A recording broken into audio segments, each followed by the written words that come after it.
The streets of Kampala are awash with campaign posters, and yellow is the dominant color. It is the party color of the ruling party, National Resistance Movement. And on this final day of campaigns, as stipulated by the Ugandan Electoral Commission, incumbent President Yoweri Kaguta Museveni spent his day in Kampala, the capital city of Uganda, which traditionally has voted for the opposition. President Museveni is seeking his 6th elected term in office after 35 years in power, and he faces 10 challenges. It is important that external players refrain from interfering in the internal affairs of other countries.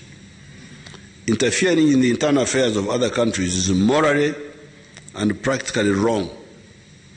Morally wrong because the question is, what superior intelligence do you have to think that you can understand the problem in my house better than we, the occupants?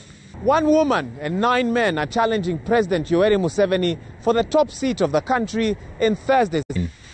The military was here, and looking up, my security guard was being beaten mercilessly by soldiers who had guns.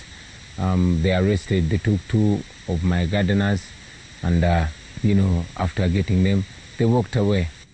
There has been so much talk about the torture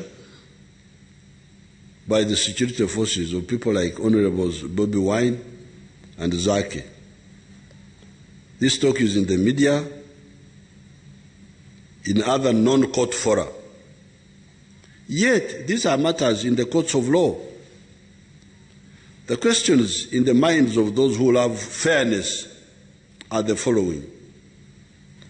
What if those allegations turn out to be false? Honorable Chagulani, Kizza Besigye has seen this all before. He vied 4 times, underwent the same tactics you did. Why do you think you're going to be the one to tip the scale?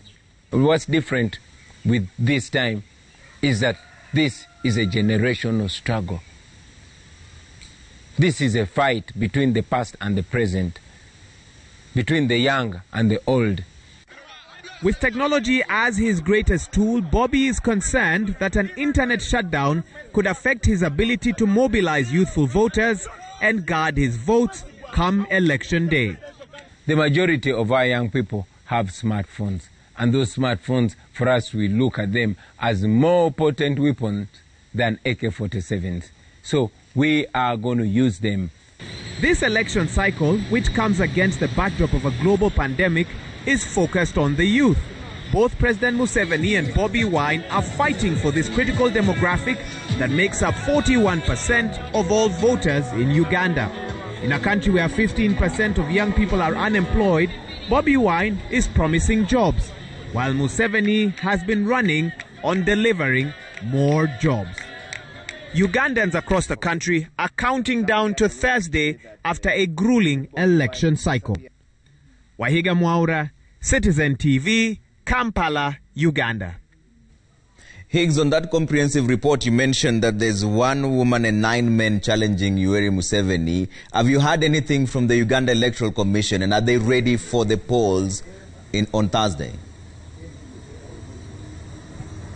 Well, that's a good question, Trevor. We know that they've been very busy over the last couple of days ensuring that ballot boxes get to all parts of this country, a country that has a population of about 45 million with 18 million registered voters. So they did not have a formal press conference today, but we expect them to have one tomorrow. Remember, there are no campaigns tomorrow. It's all focused on the Electoral Commission.